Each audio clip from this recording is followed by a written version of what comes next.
beer. B-E-E-R, beer.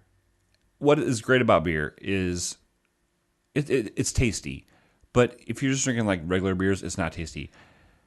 Craft beer, craftbeerclub.com has got the tastiest beers. Craft beer. Yeah. Yeah. Yeah, it's where they craft it specifically for your... Handcrafted beer. Exactly. And our friends at craftbeerclub.com said, hey, do you guys want us to sponsor you? And I was like, that'd be great. They approached us. Exactly, they did. And they said, I'll tell you what. If you guys, we'll give you a promo code, FCF Network. Yeah. All right, you can go to our banner on FCFnetwork.com, or you can just type in FCF Network on the search on craftbeerclub.com.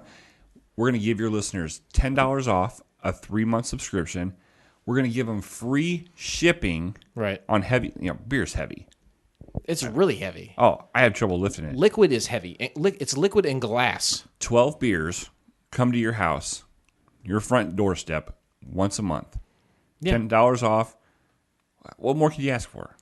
Pizza guy knocks on your door, right? You have to pay him. The mailman drops off. Why can't beer show up? And now it does. It does. Holy smokes. Every month you'll get 2 different breweries. You'll get 4 different kinds of beers, 3 of each. And you'll be able to experience all over the country, not just your region. Like if you lived in Idaho, they would only send you Idaho beers. It's from all over the country. Stuff you wouldn't be able to get anywhere else, right? Thank you. You're welcome. Craftbeerclub.com. Promo code FCF Network. Get it.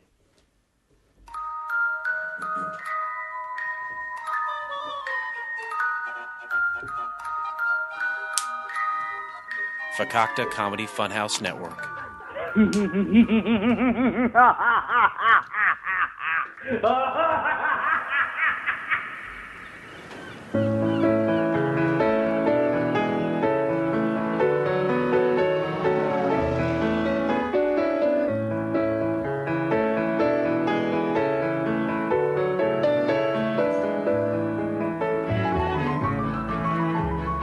Ah, yes. Welcome, all my friends, to Couch Pilots, the show that dares to fly into the unknown territory of awful television pilots of the past. My name is Jason, but you can call me Papa Noir, and with me, as always, is Uncle Blake.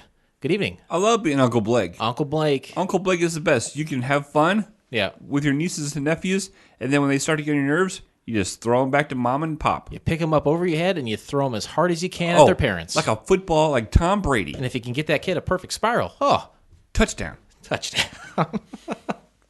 And what a touchdown today is, my friend. So happy to be here with you, discussing yet another failed television pilot. We love failure. That's one of the most beneficial things of this show is we promote failure. We promote it. We're comfortable in it because that's where we settled. And I think that's it. Just those 2 things. Yeah, just basically that's it. Yeah. Today we're basic. Yeah, we're basic fellas, as the saying goes. As the PG version of that goes, anyway. And today's a very PG show, wouldn't you say? It's our first one ever. Yeah. But in the past, we just let it all hang out, literally and figuratively. Sure. But today, we have to tuck it all in. Right, and it's kind of nice.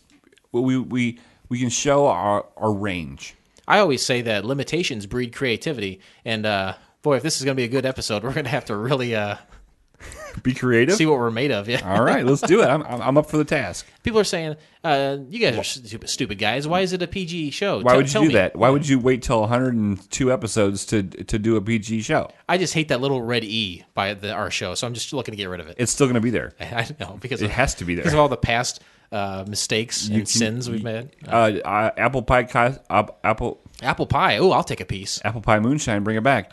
Apple pie podcast says you either are explicit or you're not from Black day or one, white, right? Just like Michael Jackson once and only once said. R.I.P. It does matter whether you're black or white. R.I.P. It does? Concerning explicit content. Okay. And, other things too, I suppose. At the end, he was a white guy, right? Sure. I was once at a place with my daughter, and we heard Michael Jackson music. And someone said, hey, Michael Jackson, he's a black guy. And she says, Michael Jackson was black? She couldn't believe it. She doesn't remember Off the Wall days, does she? Living off the wall, baby, don't. Living off the wall. Nobody sing the phone girl. Or ABC. Easy as 1, 2, 3. Oh, baby, it's do, re, mi, A, B, C. 1, 2, 3. Baby, you and me, girl. I love. He was black then. Oh, he was the blackest seal ever be back then. Black Seal? Black what? Black Seal. Black Seal? Yeah, the singer. Yes. That's a great segue into our guest. I'm trying. Don't apologize. I'm trying. I know you want to curse so bad. We all do. PG, to me, it means parental guidance. I'm a parent, right? Yeah. I need to guide someone, and I'm doing so by participating in the nationwide Bring Your Daughter to Work Day and bringing my daughter to the studio. A hearty welcome to her, everyone, please, to my daughter, Lorelai. Welcome. Hello. How are you? Okay. Good. Glad to hear it. A girl of few words. Unlike her dad. How surprised were you to find out that Michael Jackson was black? I don't believe I actually said that. Oh, I thought that was at the Vineyard that happened. Maybe that was somebody else. My mistake. But yeah, we've never really had a child on the show before, right? No, not at all. Because if this would not be hopefully it would not have been the first PG show that we've done if there was a kid on here. Anyway, so Bring Your Daughter to Work Day, it's something people do around the country, whether you're an accountant or possibly like Buck Owen. Buck Owens is the S at the end, or if you could be like a toll booth employee, Optometrician, pedicurist, someone who makes connoisseur magazines, how about a burger flipper, or a pencil maker. Pretzels are the best. Lorelai, how do you say pretzel? no, I know how you say pretzel. Go ahead and say it. How do you say pretzel? Pretzel. What? Yep. She did. She said. You said it with an N. Pretzel? Pretzel. That's What? wrong. That's I wrong. don't know what's happening now. The second time was wrong. No, that was right. That was. She's messing with us now. Lorelai, Look in the American dictionary. your father is a very famous airplane pilot, and every Monday he releases an episode with Moa, your Uncle Blake, and people from all over the world, from Thailand to Australia to California, listen to us talk. How proud are you as the daughter of a famous pilot? This is gonna hurt. I'm not sure. You're not sure?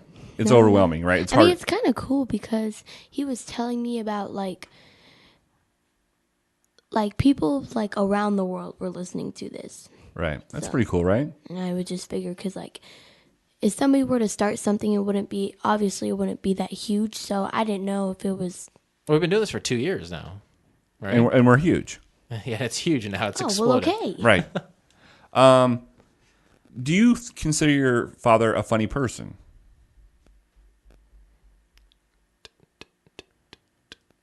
We can wait. Yeah, we can wait. The listeners love dead. The listeners love dead air. If that's like the most common feedback we get is like, when are you guys going to give us more dead air? More deader.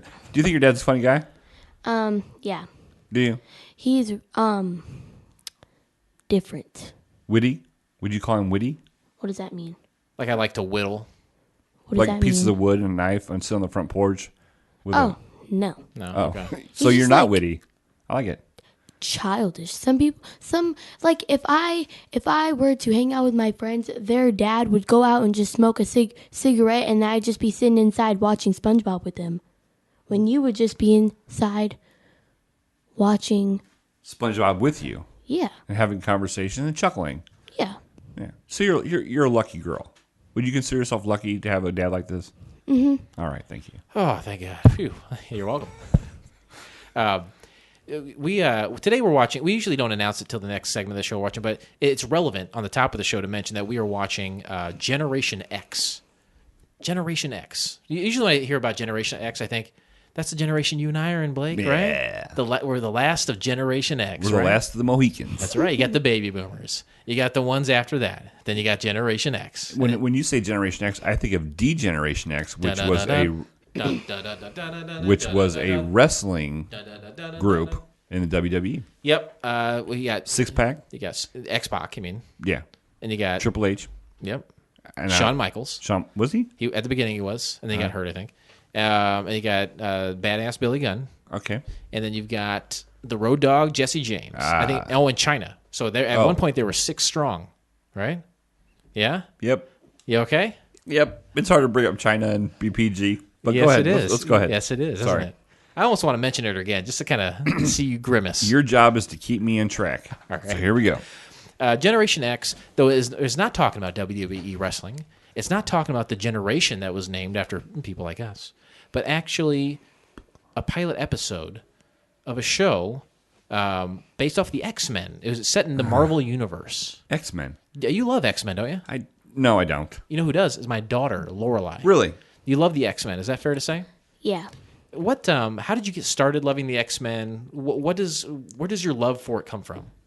Well, the first movie I've watched in the whole entire series was X-Men Origins, and I thought that one was pretty good. Pretty good. He'll do that. It's fine. Okay, that's fine. She looked at me like I had Tourette. She looked at you like you were China.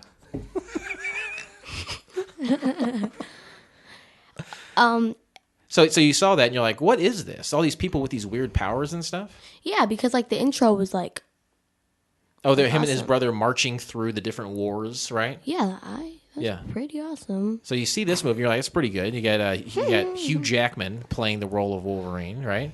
Yeah. And then who else? What was next?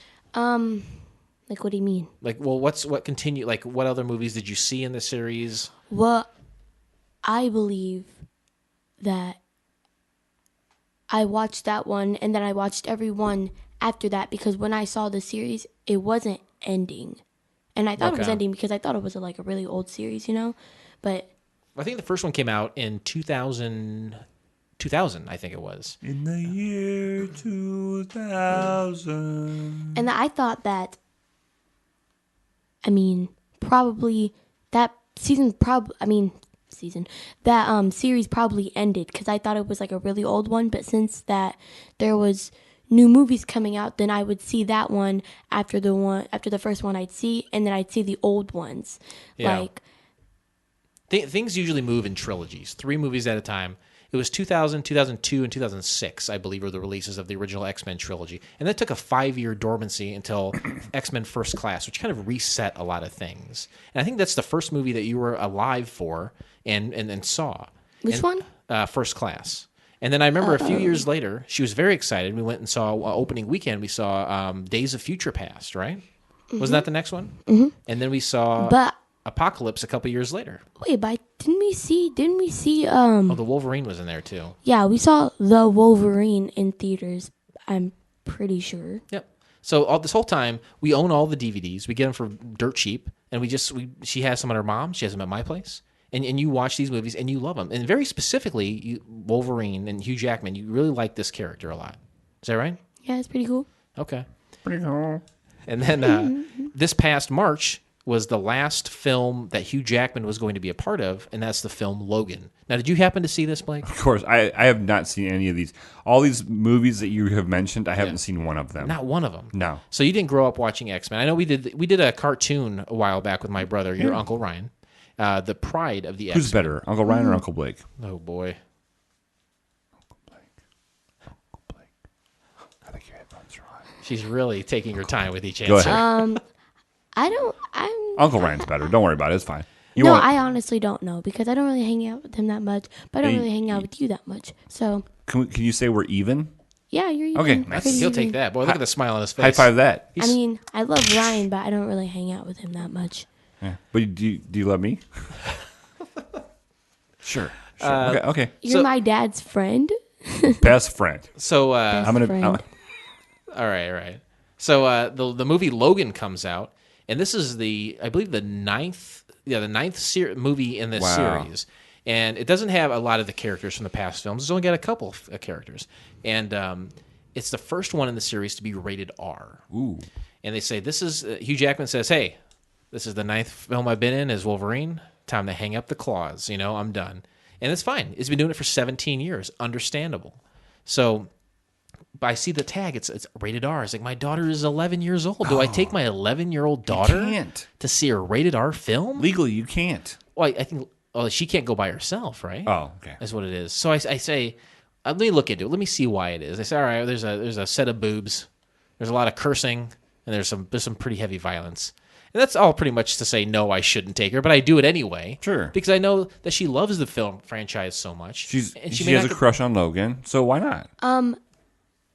No. Okay, all right. You're thinking of me. Oh, that's my fault. I'm sorry. But I think, this is maybe her only chance to ever see this film in the series or in the theater too. Yeah. So let me take her, and it turns out to be an incredible film, probably one of the best in the series. It is very good. I would recommend it to you, even if you don't care about mutants, which it's fine.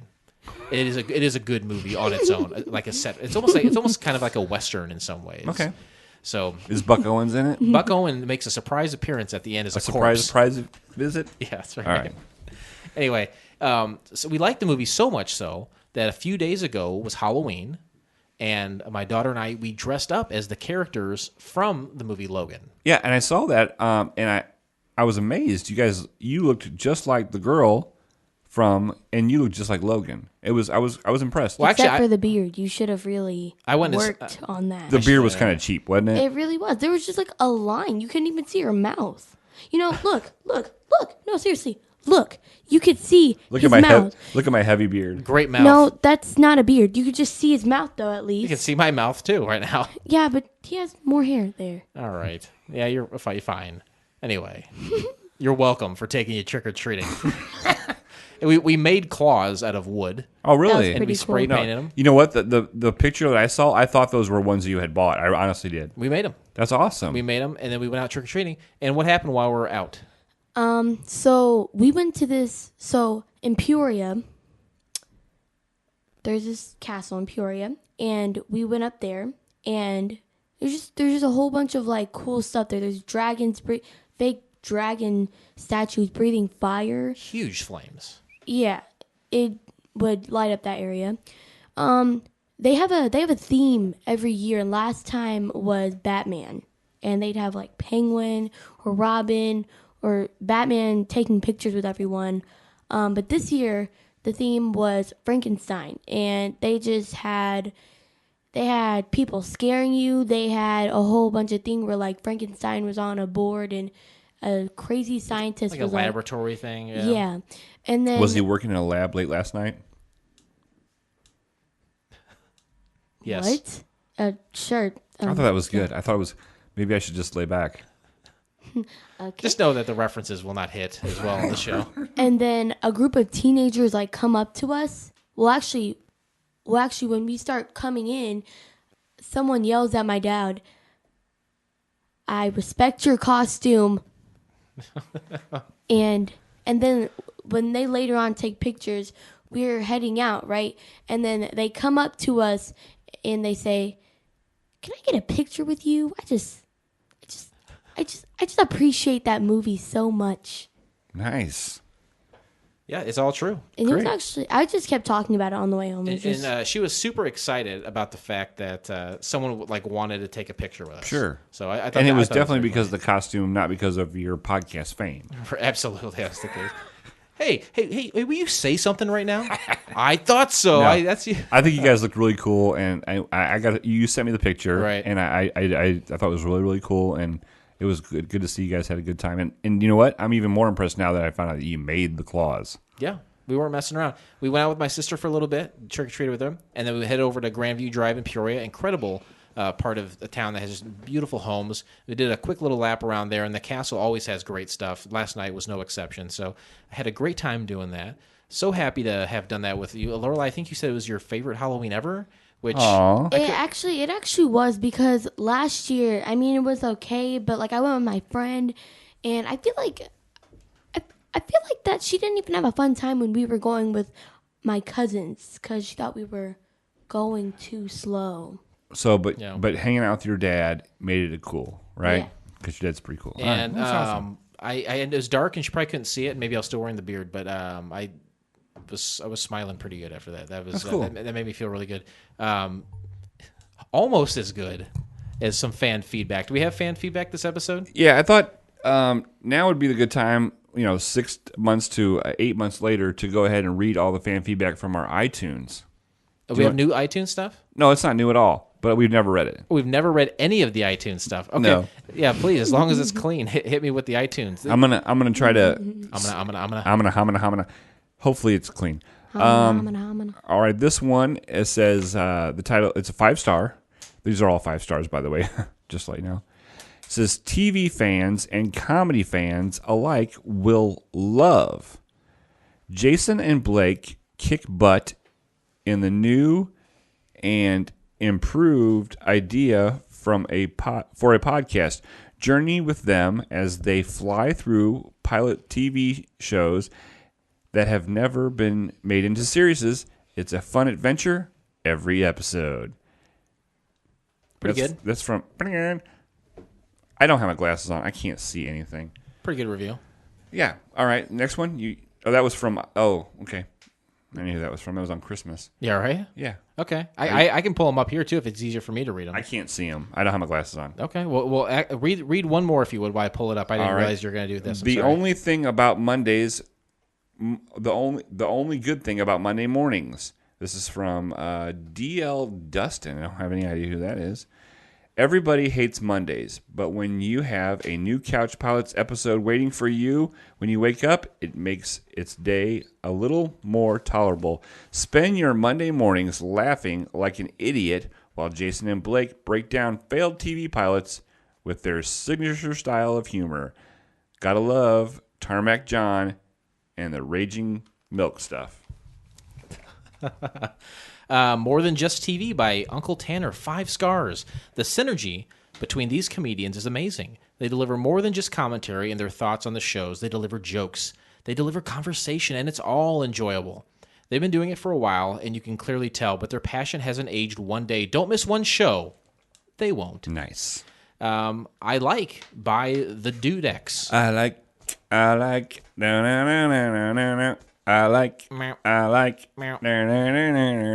Actually, what's that thing called when you put an X on either side of your screen name? Is that like Crown? I don't know. Crown? So it's the Dude with an X on each side. It says, I listen to their funny humors. It make me laugh much. Bad pilot, make good show. 5 stars, I like. That's good. I like that. And it's all in caps, too. Unique idea, great show, 5 stars by Kimbo Slice. I think I know who that is. Jason and Blake have unmatched chemistry when it comes to the medium of podcasting. Their understanding of one another and ability to interact whilst talking about a particular subject matter is admirable to even the best conversationalist. The idea of taking on television pilots is a genius idea, and the way in which Jason and Blake take on reviewing the pilots is very funny and pleasing to listen to. Many thumbs up. Frequent flyer for life. Nice.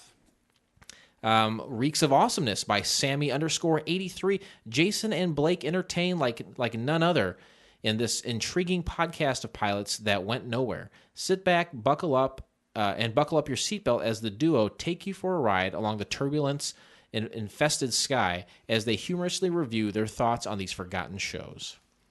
And finally, the best show on the interwebs. That's just 5 stars by Joe Weckerly. If you don't listen, then you be missing. And go to YouTube, and you know what to do, Tube. Thanks, Joe. Appreciate that. Awesome. That's some nice fan feedback. Yeah, so if you've never given us a rating on Apple Podcasts or even the podcast app of choice that you use... 2 years from now, we'll read it, right? I'm going to stay up with it. Okay. But if people would definitely go... The more ratings we get and reviews, the higher up, the more people see it on Apple Podcasts. So... It is very important. So I agree. If you listen to the show, take the time. If you don't have iTunes or Apple Podcasts, whatever they call it nowadays, if you use a different, go ahead. You can still rate it within that different. There's rating systems for all the different podcast apps out there. Give us a rating. You're going to get frequent flyer points, right? Yep. So why not do it? And it helps us out. It makes us feel good. Oh, I feel. You know what? I feel the best I've felt in a long time just by listening to you read those. I love feeling good. I don't know about you. Did you think it's pretty cool that those people said that about your dad? Yeah. How about what they said about me? Wait. Oh yeah. Yeah, Blake's name was usually put on that. Okay. Right. Let's board the plane, honey. Follow me. Mm-hmm. Ladies and gentlemen, the captains have turned on the fasten seatbelt sign. A podcast, right? A podcast by any other name is still a podcast. Right. So, I mean, what else would you call what we do? Innovative? Failure optimistic Right. and creative. Yes. Wrong. Appropriately inappropriate. That's what I was going to say. Yeah. I'm really trying to be as PG as possible. It's working so far. It's- You got a ways to go. I'm sweating my butt off, to be honest with you. I don't want to mess up because I don't want you to like punch me in the face. Oh, I'm going to punch you, all right. Lorelai, if you'll go ahead and sit down right here in the cockpit and just put on your seatbelt because I want you to be safe. Okay? Do you need anything to drink or anything? What? What do you want me to do? Just sit right there and relax, please. And put your seatbelt on. Yeah, we're getting on the plane. Oh, holy mercy. That's awesome. Today we discussed the pilot episode of Generation X from the year of our Lord 1900 plus 96. Great year. Great year. 1996, I would have been 21. 21. 21. 21. I can't tell you. How old were you in 1996? I don't believe I was born yet. Have you learned about negatives in school? I don't know what that means. Negatives. Like bad things? No. What year were you born? Like, okay, here's numbers. Here's every number in existence, right? Here in the middle is 0. 1, 2, 3, 4, 5. But it goes the other way too, right? Negatives. Yeah. So in 96, how old were you? Like negative 10, right? Wow. Yeah. There you go. I There was it born in 2006. Yeah. Okay. You're not paying for a private school, are I'm you? not. No, I don't have that kind of money. Whew. Hey, look how I I turned out. didn't even learn about negatives yet.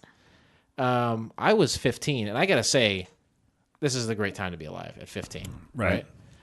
You're bubbling up, super excited, ready to be a 16-year-old kid driving. Sure. But Your life's ahead of you. yeah, You have a little bit of realistic goals. I mean, you're in high school. Yeah. You have a locker. Yeah. You're going from class to class. You know, you're passing notes that are folded all weird. Yeah. I mean, life is good. You have TV. You don't have any bills. love TV. I hate bills. You don't have any car insurance yet. You don't have a car payment yet. You don't have to have a job until next year. Everything is good. This is the prime time to be alive. 15 years old, right? Yes. Can't be drafted, No. right? Underage smoking and underage drinking is still a thrill because it's illegal. But it's bad. It's bad, but you're not going to jail for it because you're underage, right? Okay. You might get a ticket. You might get a little fine action. Who cares?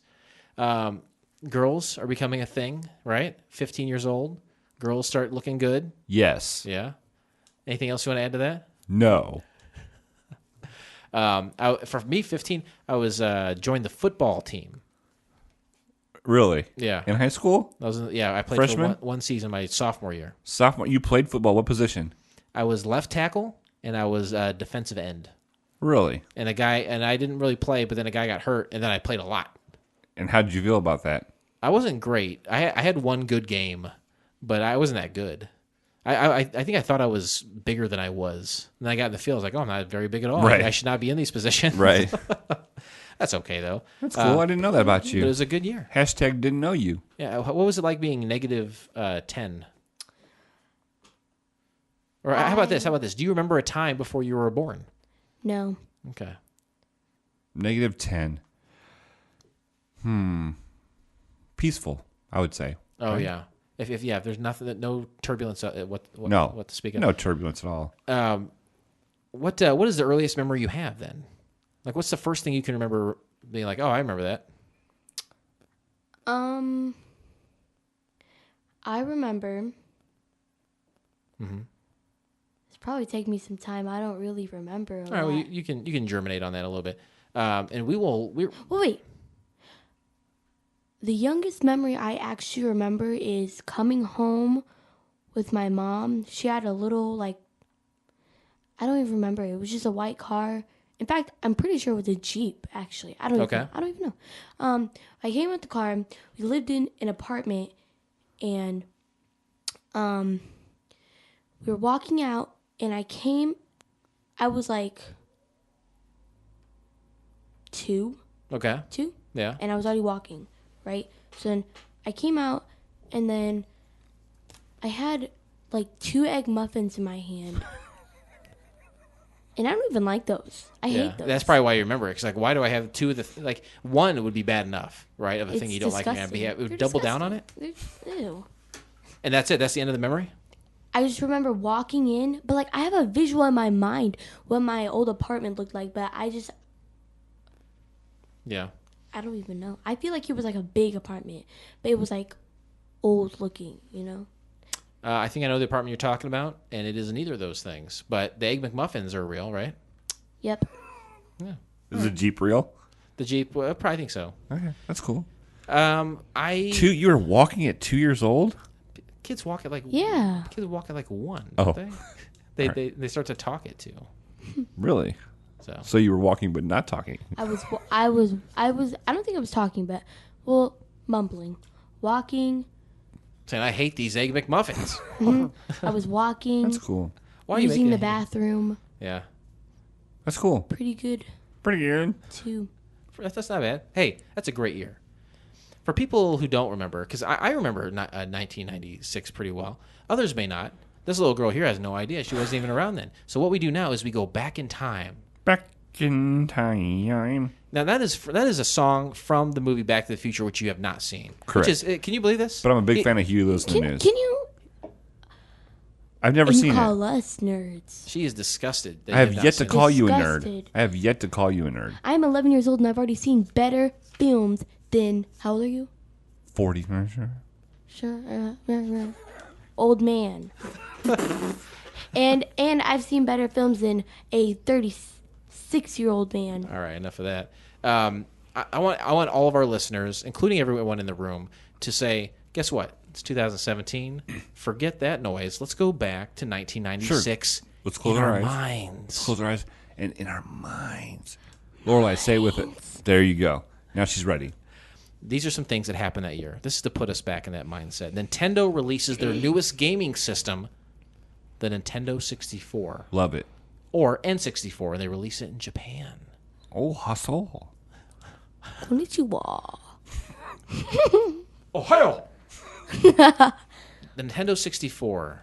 Lorelai, do you know what the Nintendo 64 is? No. Do you know that wrestling game that your dad plays with his friends sometimes? Yeah. As a Nintendo 64. Oh. It's WWF No Mercy, one of the greatest Nintendo games ever created. Cool.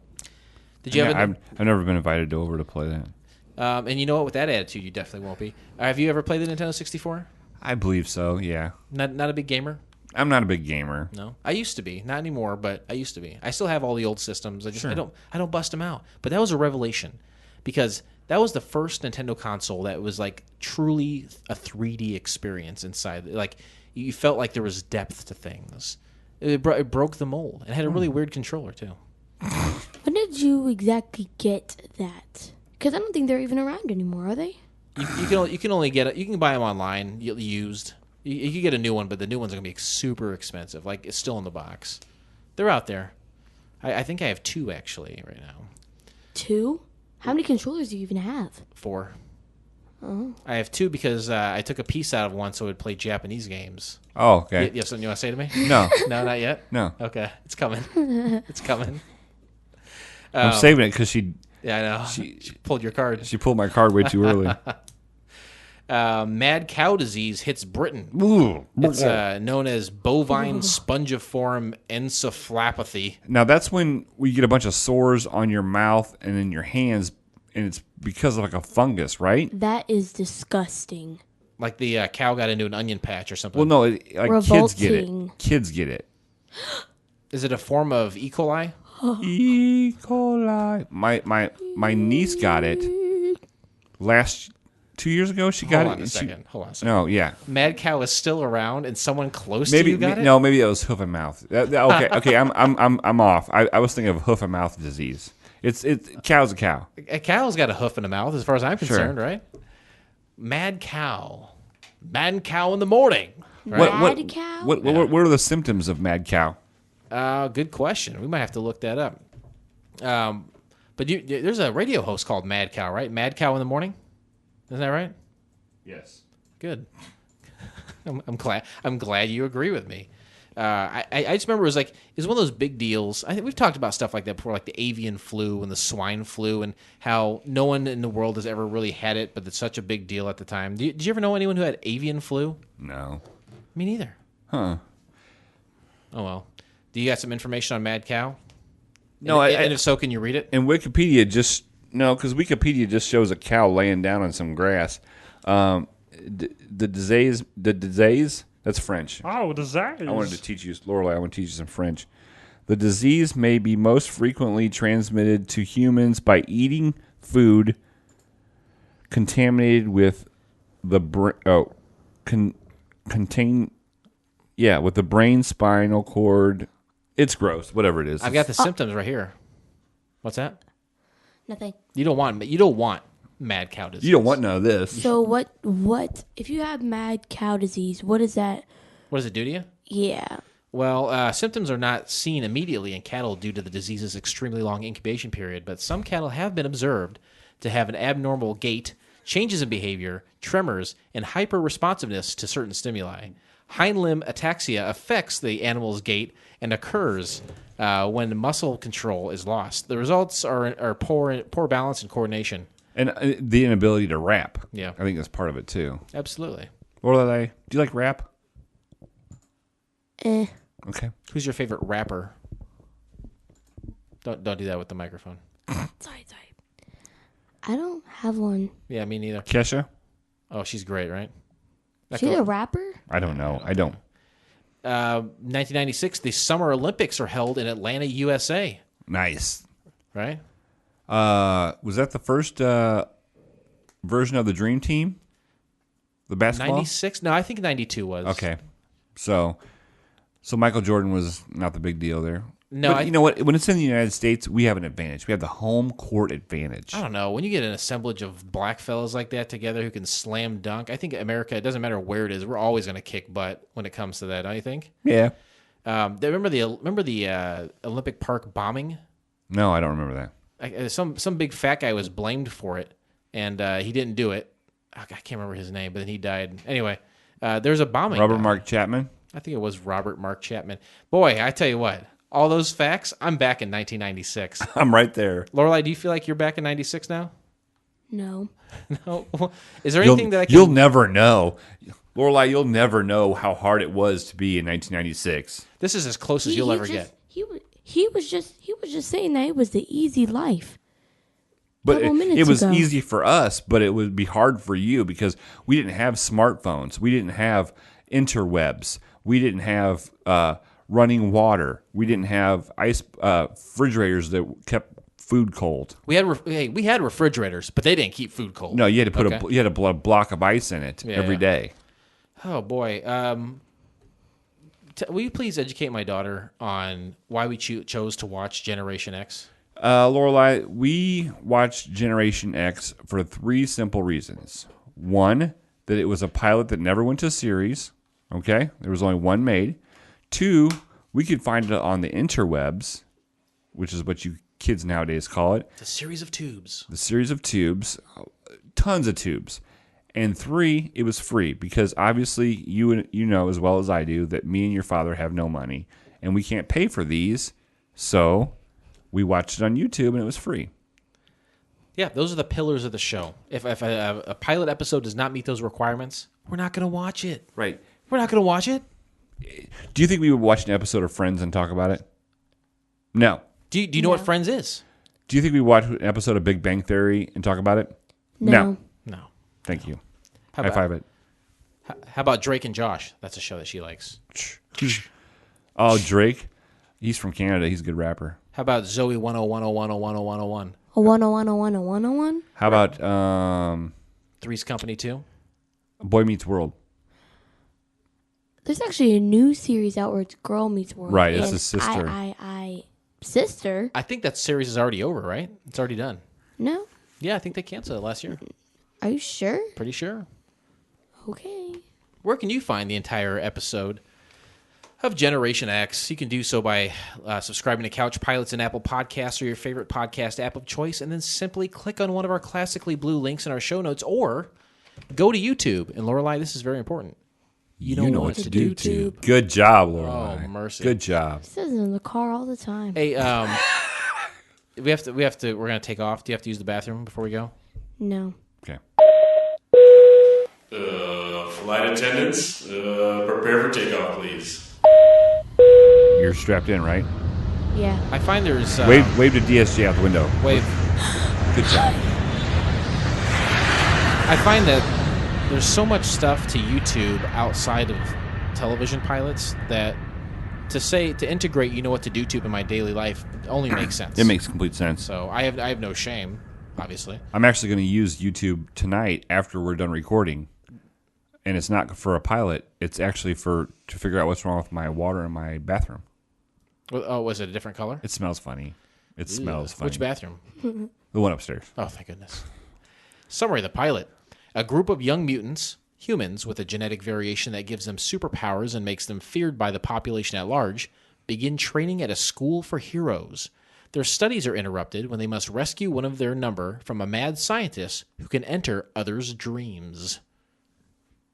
Now, there's a summary for you, right? Yeah. 2 monster sentences that encapsulate an hour and a half worth of content. I will allow it. You'll allow it? Lorelai, what did you think of that summary? Did you like it? You wrote it, right?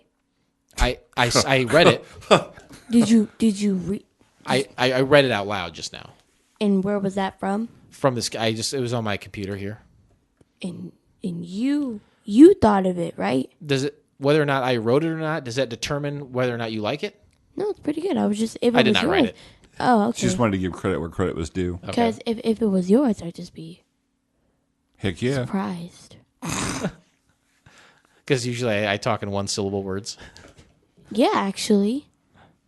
You know what to do. Dang it, she's right. Those are all 1 syllable. This is I almost want to give my daughter leeway on this next section of the show. No, it doesn't Okay. matter how old she is. There's Okay. no leeway. Well, But you, test my Lorelai, mettle. please pay attention, okay? The next segment is called Interesting Facts. Interesting facts. Okay? Your dad has scoured the interwebs to find facts about this show that most people wouldn't know. Okay? The important part of this is that when he says one of these facts, you cannot say, "Oh, that's interesting." Okay? Don't tell your friends tomorrow, "Here, this is interesting." You have to kind of keep it to yourself, absorb it, and understand, okay, what you say inside your own head is fine, but don't tell other people whether you think it's interesting or not, because they might not. Wow. And we realize the irony of calling the section Interesting Facts. We just had to name this section of the show something. Right. Apple Podcast said, "Hey, what are the names of your sections?" And that's what we did. We put it in there. It's cemented. We can't change it. No. And the reason we don't want you to comment on these things is because other people are going to hear it too. And if you start commenting on things, then you're going to change other people's perception of these facts. So we're going to read them, or I'm going to read them, and you guys are going to take them in. Okay? Are you ready? Mm-hmm. All right. Try not to violate the Interesting Facts rule, because there are serious repercussions, young lady. Aired on Fox on February 20th, 1996. Okay. Fact. Fact. There's nothing we could say that would change that, so that's what it is. Why even comment on it? Right. I know someone who will listen to this, the Interesting Facts, and he'll face the corner with the lights out. Oh, that's a good idea. And so, like anyone who idea. sees him, they cannot read his body language, and he's not saying anything. That's a smart guy. Smart guy. Based on the Marvel Comics comic book series of the same name, a spin-off of the X-Men franchise. We already knew that. I said that at the beginning, but it's still a fact. Generation X was broadcast on Fox as part of the Fox Tuesday Night at the Movies on, again, February 20th, 1996. Just before the release, the TV special was testing the waters for a series of TV movies instead of a TV series. And that's kind of what the summer playhouse kind of thing is. They would put it on to kind of test the waters. Yeah, because I think the CBS Playhouse thing was like, hey, we don't really believe in these pilots. We're going to put them out there, and if by a miracle, by God, happens to catch some traction, then we've been out there and we can do that. We can take those numbers and do something with it. Some changes were made to the characters in the development of this film. Jubilation, or Jubilee Lee, for example, was not portrayed as a character of Asian descent, despite the X-Men comics and broadcast series have always portrayed her as Chinese American. Okay. She's a white lady in this. Okay. Fact. Is that the one with the glowing lipstick? No, this is the one with the yellow coat and the fireworks hands. Yeah. Well, she had glowing lipstick. That was the guy. Okay, I'm sorry. Okay. Yes, it was. That's fine. The X Mansion, where the mutants live in this movie, was later reused for the X-Men franchise. Oh, that's interesting.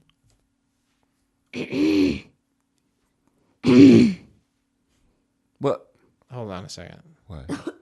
What happened? No, nothing. No, you. How about this? How about you tell me what just happened? You said that the building that was used to portray the school was used later in other X-Men movies. And I think that's interesting. You just said it again. Are you hearing yourself? What? Do you have any idea what you're doing? I'm doing a podcast. No. No, I'm new, and you told me not to comment on anything. And you, no, just you told me that. And you made... I told you what? You told me not to comment on... And you should never do that, Lorelai. You should never comment on these. So was that just a bad example, or were you just doing that on purpose? Yeah, no. I would kind of like to know the answer to that. Were you doing that on purpose? Well, you know what? It's one of those things where do as I say, not as I do.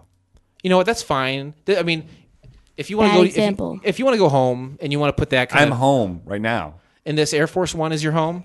Have you been sleeping here again? Yes, my wife kicked me out. My wife. We have lots of issues. Kicked me out. If you want to go home and discipline your children, whether you do as I say, not as I do, that's fine. That's your business. Thank you. But you're welcome, sir. Oh, absolutely. Whatever you say, sir. Thank you. But you come into this plane, and we have rules set forth, a charter, if you will, based on the interesting facts, and you violate that in front of my daughter. What kind of example is this? I'm 11. I'm not even 13 yet. She's not even 14. Sorry. Hilarious. Actually, that was a good joke that you did that you didn't even notice you did. But thank you. All right, let's go. Oh, that's it. Just sorry. Oh, okay. You know, I thought You told me not to do it, but then you do it right in front of me, like. She's impressionable, Blake. Okay, she's gonna see this and think it's okay to do for herself. She's probably go to school tomorrow and do the same thing. She's probably gonna go to school tomorrow and tell how interesting all these facts are to the kids. I'm sorry. Sometimes I forget. You know what I thought, Blake? Here's the thing. The reason why your dad never breaks this rule is because he's the one that reads them. I don't know, man. You want to read them sometime? No. You've heard me read. I thought, you know what? Very early on, we had the interesting facts section. And I thought, you know what? I'm going to give him 100 episodes. 100 episodes to where if he wants to call them interesting, I'm not going to be happy about it, but I'm not going to bring the hammer down. We're in the triple digits, man. We're in the triple digits. I'm sorry. Lorelai, I apologize. It's. Do you forgive him? Apology taken. Okay. Ooh, taken but not accepted. I like that. Okay. She's spunky. I like it. And you know what? Apology to me. Received. All right. Continue. The characters of Buff and Refrax were created especially for the movie. Characters such as Chamber and Penance were left out because the special effects needed to portray them would have raised the budget too high. Wow. Now, Chamber is a mutant who, I just said wow. Just don't say anything at all. Wow. Okay. Chamber is a mutant from that series who's obviously, like I said, is not in the television pilot, but is a mutant that could blow like huge like energy and fire from his chest. So I think that would have been a big special effects thing. Penance was a character that was like completely like had like diamond hard skin that was red. So I think to have those effects probably would cost him a lot of money, and it may be a good choice to leave on the floor. Pilot for a TV movie that never caught on, of course. The actor who plays Banshee, Jeremy Ratchford, also voiced Banshee on the 90s cartoon X-Men. Fact. When Jubilation Lee is in the arcade, there is an X-Men video game visible. Also, during another scene, one of the characters is wearing a Wolverine t-shirt. I didn't see that. I didn't see the Wolverine. I saw the video arcade game, okay. But I did not see the shirt. Did you ever play the X-Men video game arcade? Well, when you're up in the air, you got to be careful because you You took a drink of water, did you spill it? Yeah. Okay. And it's because, it's not the smoothest flight, It's a but gravitational pull. sure. And these are all X-Men facts. These Correct? as related to this pilot that we watched. That is correct. Mondo has jokingly said to hate Jell-O because he fears he may accidentally absorb its consistency. This is the character who, whatever he touched, he would absorb that texture, that consistency, which may be a reference to Bumper Robinson's first acting role, which is a Jell-O pudding pop commercial. So this is the guy, the actor who played that character. Yeah, I've seen him in some other stuff. End of interesting facts. Thank goodness we got through that okay, We right? did not. Oh, did we not? No, I did. She got through it just fine. And I'm new. I'm a guest. And she's a new one. Twitter responses. Twitter responses. Jason, go ahead and give us those Twitter responses. Twitter responses. Go. Twitter responses. We say producers, actors, creators, writers, directors of these pilots. Hey, this is the podcast we do. This is who we are. This is what we like. This is what we want. Do you have anything you want to contribute? And most of the time, people say, "I don't know what you are, and I'm going to ignore you because you're nothing." And they'd be right to do so. But Fiona Hughes, who played Emma Frost, which is one of the main characters in this is the White Witch. Oh, yeah, she's okay. I said, greetings from the Couch Pilots podcast. We talk about TV shows that had only one episode. Next up for us is Generation X. And she says, I thought it was a movie. It was a pilot. Huh. Who knew? And I can't tell if she's being sarcastic or if she genuinely had no idea. And it was also over 20 years ago, so who knows? Right. So I said, thanks for responding. We found that a lot of these made-for-TV movies were meant as backdoor pilots. How was your experience on set? And she responded, Never. what other things was she in? That is a great question. Let me look it up here. Because I think she's familiar, but I'm thinking maybe that she's not. To me, she seems like one of those girls who, Girls on film. she's a girl. She's like one of those girls on film to me. That's hashtag Duran Duran, hashtag Australia, hashtag Dee. Wow, it's 6 Degrees of Dee Dee, huh? Her name is That's, you know what? That's a cool game. I'm gonna write that down. one shy of Kevin Bacon. So this is Fiona Hughes. I'm looking her up on IMDb right now. General Hospital. She was on. Yes, that's it. She was. It was. Yes, I remember her from. That's where I remember her from. Is General Hospital. Looks like she's been in over 500 episodes of General Hospital. Yeah, she since was 1985. She was a main character. I don't want to say she was. Not. It was Frisco and Felicia. I think she was Felicia. She played Anne Devane, Anna Devane Scorpio, and Alex Scorpio. Yeah, and Alex Merrick. Yes, that's funny. That's cool. Since I like that. Over 30 years, she's been on that show. Oh yeah, she was a very big main character. Nice. High five that. I guess. Okay, so that's mainly I think where people know her from. She's done some voiceover work, some things here and there, but that's it. General Hospital. That's where I knew her from. Okay. All right.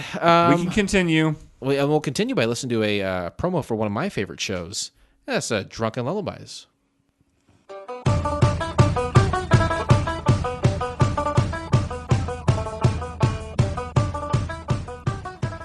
Hi, can I ask you a question?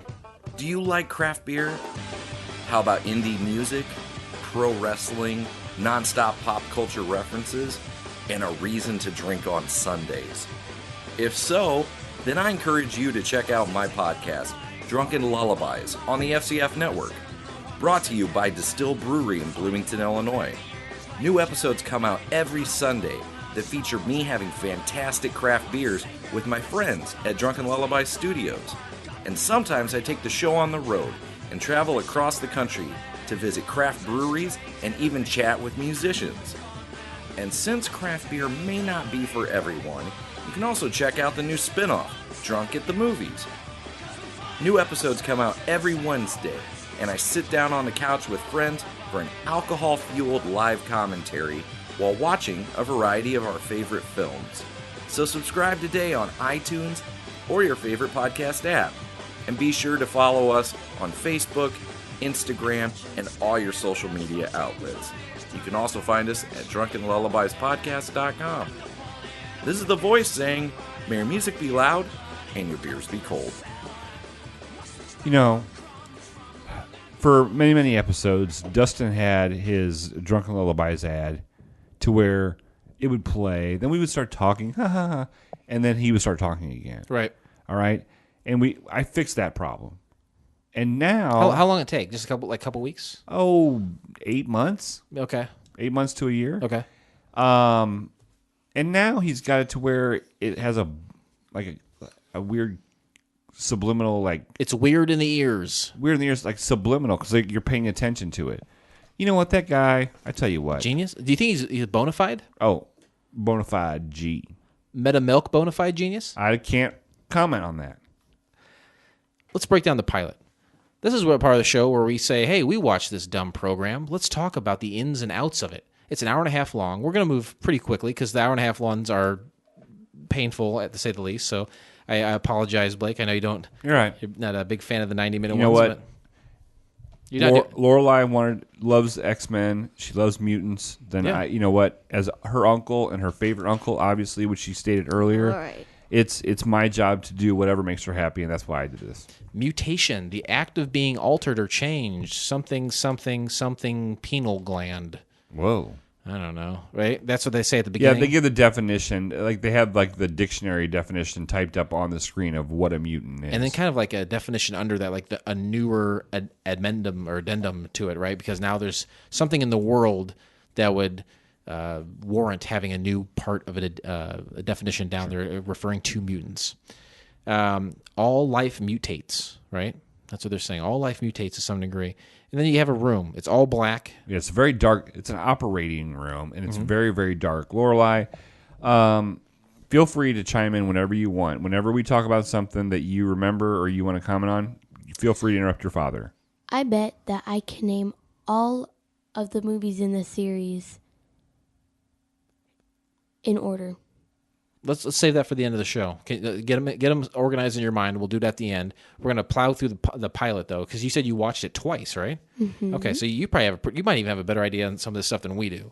So we'll go through this, and anytime that you want to say something or remember something you want to mention, please chime in. So they're saying that the pineal gland within these people have anything. What's your favorite gland, Blake? The eye gland, the tear duct. Yeah, that's my favorite too. Ew. But this is the gland that. You're a jerk, by the way. Yeah. This is the gland that helps with the mutants. But I don't know. They're trying to get to the fluid, like right? It's like in the middle of the brain. It's this fluid that makes you either a mutant or not a mutant. And there's a dude that was strapped to a table. He's got weird hands, and these two people. Yeah, it's like a fish hand. Yeah, some sort of like fish or claw thing. It's very bizarre, crustacean in nature, perhaps. But they're about ready to like open up this dude and like rip him apart. In maybe his brain, yeah, like drill it out. Yep. And sorry, go ahead. No, that's fine. They're interrupted by people, and you don't know who the people are, but there are a couple of people that interrupt them, and then you get a couple more that interrupt them. So they basically stop them from drilling into this guy, and then a few other people come in after them, not with them, and say, "Hey, we're taking this guy away." Right. They say he's an unregistered mutant. Yeah, I thought that was interesting.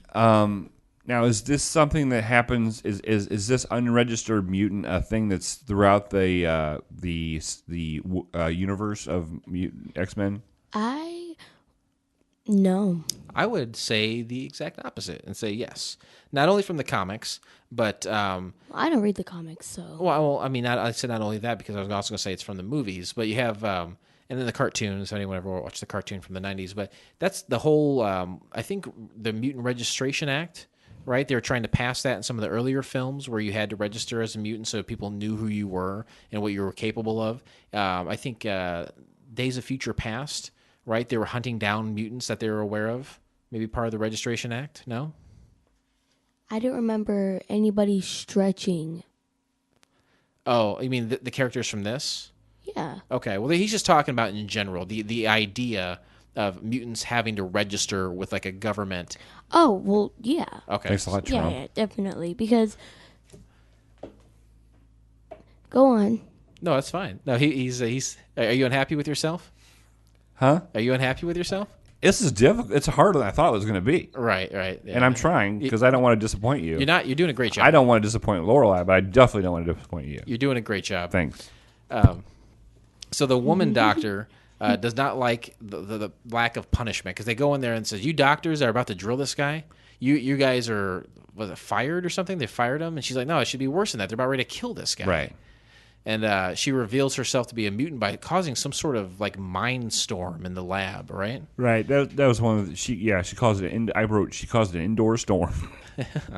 Now this woman turns out to be Emma Frost, who has a variety of powers. Only some of that are revealed during the show. Do you remember the White Witch, Emma Frost, Lorelai? Yeah, in future class. First class.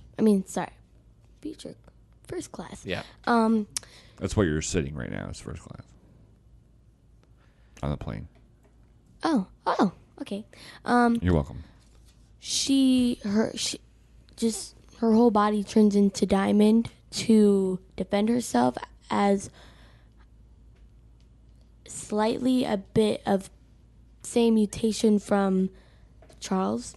Yeah, like as far as like telekinesis, that kind of stuff, telepathy. Yeah. So that's revealed that's what she has, but apparently she has other powers as well. Yeah, when I first saw her, I mean, I don't have a lot of mutant X-Men knowledge, but I thought she was like Storm because she had the white hair and she was making a wind blow really hard inside. So I thought maybe it was Storm. I mean, you would be totally right to think so. I didn't know who she was until they said her name later.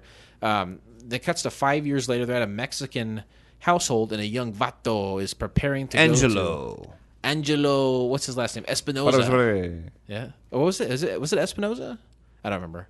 But Angelo, yeah. So he's preparing to go to the Xavier School. Mm-hmm. Now I knew that was the first thing I recognized was the Xavier School because Dr. Xavier, right? He's the bald guy in the wheelchair, right? Professor X. Yep. Yeah. Professor Xavier. So I'm kind of getting to be like level 1 nerd where you guys are like level 13. Well, you're like, this is something that's good though because you're like, oh, this is something I remember. Okay. This is something I can latch onto, right? Well, is there any movie from that series that you've actually? I've never seen any of them, Lorelai. When I look at you in the eyes as your favorite uncle, and I say to you, I've never seen any of these movies. Yeah. What I got confused of is that when they got in that fight, and then they were gonna have a punishment and stuff. Emma Frost was like, "How dare you mock me and give him punishments and not suspending them?" And the other guy said, "Well, we can't have a school without any kids." And there was only like 6 kids. Or and was that all? Yeah. No, nobody. Xavier wasn't in there. No other kids. Yeah, where's he? Yeah, in he's there. not even in this. Honestly, I do have an answer for that because I was curious too. It's called the Xavier School, right? Professor X, Charles Xavier. So the scene you're talking about is way later in the film, but I was curious about that too, and we'll address that here once we get into the actual school stuff. But the Angelo is ushered away in some very old truck, and his sister holds onto him, and he is a stretchy boy. Right, and at first, his arm, he puts his hand out the window, and he doesn't want to leave his sister. Nobody wants to leave your sister, and she holds on and won't let go, and his arm just his hand stretched like what's that? What was that? Mr. Fantastic? Yeah, Stretch Armstrong? Yeah, Stretch Armstrong. Okay. And it's really, really long, and he's like, he seems to be in pain when it happens. You know what? There's a couple times where he does scream. Yeah, when he's being severe stretched. pain. And then there's 1 or 2 times where he doesn't affect him at all. And he's totally fine with it. So let's choose one, buddy. Does it hurt you or not? Now, the next scene, you got Russell, and he's in a talking head suit. Right. This is Matt Furr, and he was in. You recognize him from Max Headroom. Max Headroom. Max. Right. Max. You remember Max Headroom? Nope. No, who does?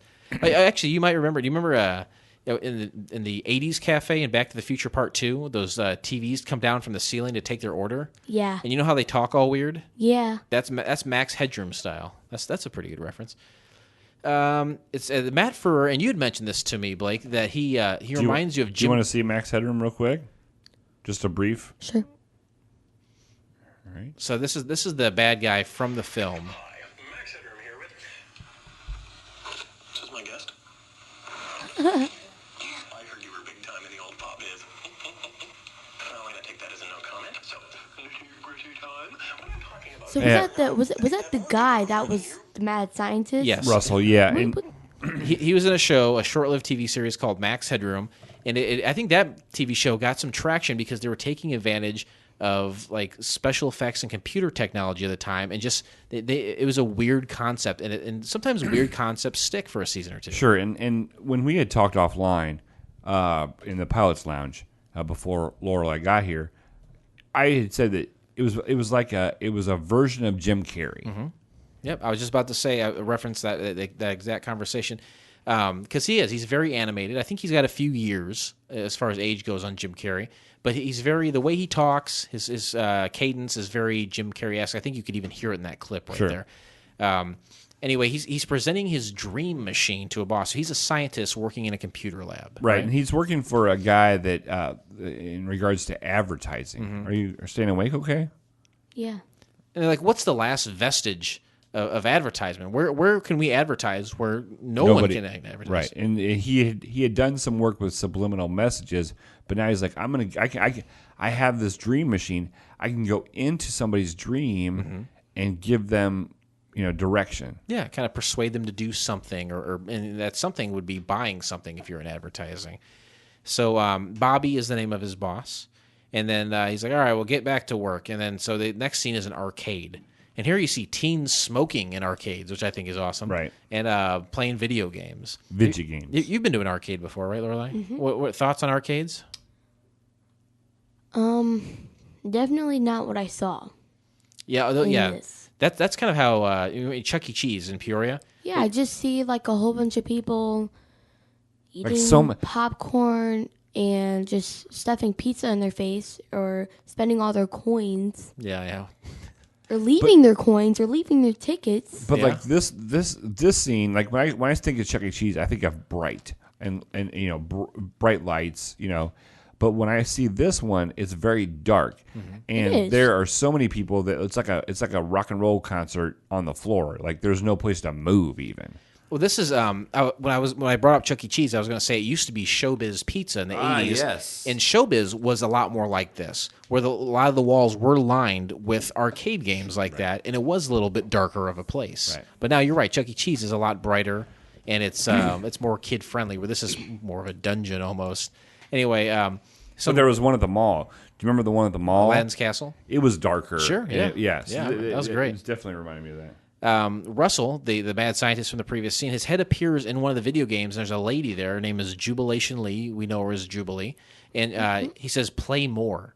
He's telling her to play more. So maybe, I don't know if he did this, because he's in the arcade at the time. I don't know if he did this there, or if this is something that he worked with the advertiser to get his face in the game so he could send subliminal messages to people while they were playing to get them to put more money into the machine. I think it was a pre-programmed thing. He said he would like invade your dream, which that was just...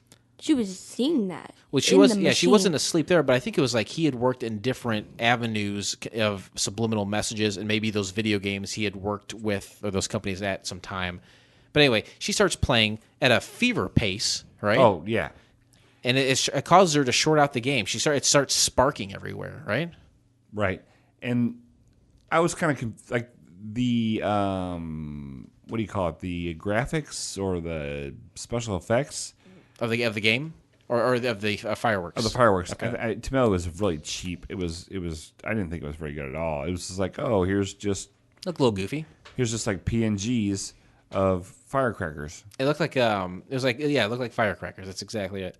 Boom, boom, boom. She's making a lot of commotion, and then the people that work there apprehend her, and then she goes to jail, and her mom meets her at jail. Right, because they think they think she's a threat. Obviously, at the arcade. Yep, that's right. So they're like, I think she's a mutant or something, and they said we need to take her away so we can, keep an eye on her or study her or something. She's saying this to her mom. Meanwhile, the woman from the beginning that saved the guy from getting his head cut open, she's aware somehow of Jubilee's incarceration and prepares with It's a computer system, isn't it? I think it's part of Cerebro. Yeah, the computer system. Palsy? Cerebro palsy? Yeah. My whole life, I've just known Cerebro, and like it takes a fresh pair of eyes and ears like yours to put those two things together. I love it. But yes, the man from the beginning, or the woman from the beginning, and she takes this fella, and they say, "Hey, Jubilee is in trouble at this jail. We have to go after her, right?" Mm-hmm. So Jubilee's actions are considered like a terrorist attack, and she's going to be taken to a mutant camp. And then it turns out that Sean Cassidy and Emma Frost, those are their names of the people that found Jubilee through this computer system. We find out with Cerebro. They approached Jubilee's mom outside about her going to Xavier's school. Now, do you remember Sean Cassidy? Do you remember that character? The Mexican dude. No. Has an accent. No, this is the woman. This is the man who runs the school with the woman. They show at the police station and they see Jubilee's mom outside. Yeah, I know. He has an accent. Okay, but it's not. He's not Mexican accent. Well, It's I believe it's like Irish or Scottish. Mm-hmm. Do you remember what his name is though? His mutant name is. This is Banshee. This is the one who can scream, right, and send out sound waves. Yeah. Yeah.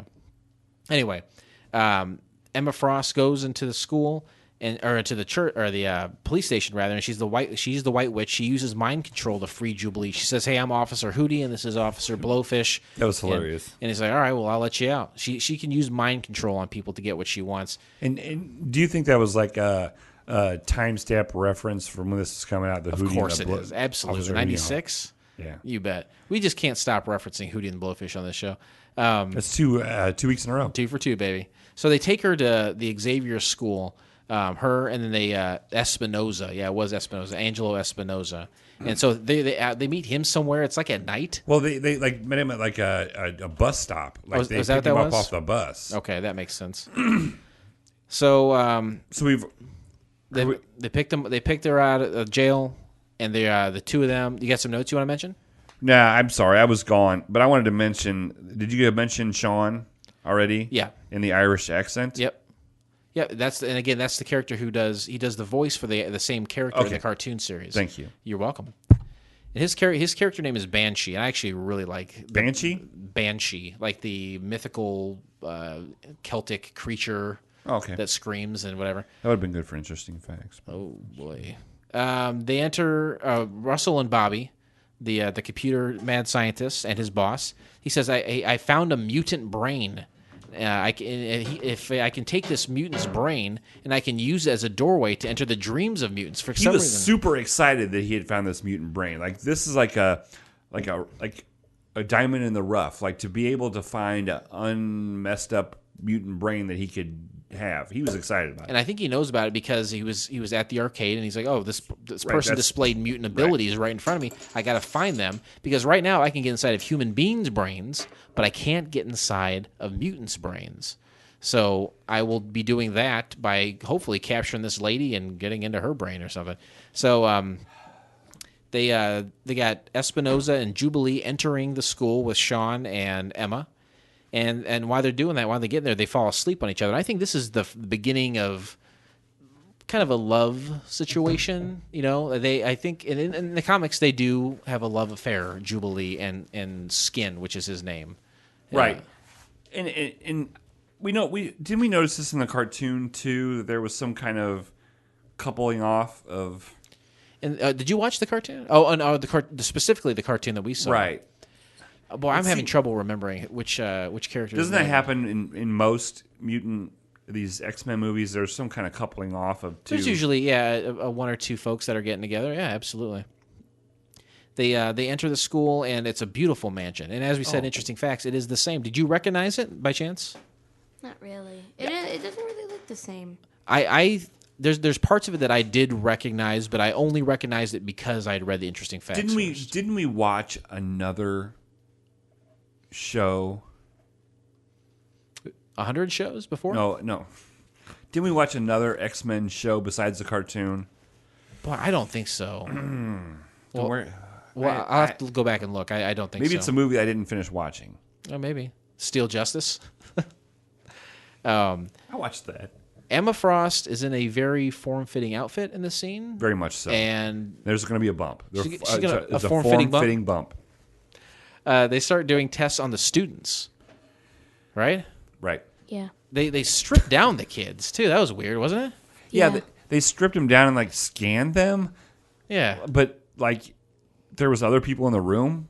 To me, they did a retina scan and everything. But I was like, oh, a retina scan, that makes sense for the future. Every futuristic movie has a retina scan. But then they're like, okay, get behind this screen and take off all your clothes, and we're going to scan you. And this is the first thing they do when they get to the school. Right. Oh yeah. You know, And it's like, this is kind of weird. Yeah, her and Angelo are in the same room. Pretty bizarre. Pretty bizarre. It's like PE class. The two then meet the other students. There's Mondo, Kurt, and then a couple other ones. Arlie, I think, and I don't know. But Mondo is the guy that can like grab a rock and turn hard. he's like the big black guy. Sure. Yeah. Thank you. And there's a white kid. With like sunglasses on, Yep. and he can like shoot rays through his eyes. Is that right? Well, fireworks through his eyes. Now, Okay. is he a reoccurring? And you've seen him throughout. This isn't just a Generation X one, right? This is through. There's multiple shows you've seen with him on there. I think the only two the Jubilee is in the X-Men films, but not as a main character. She's kind of a side character you see off to the side, but she's dressed in a way you know who she is. The Sean and Emma, they are in the franchise too, but only in one film. Okay.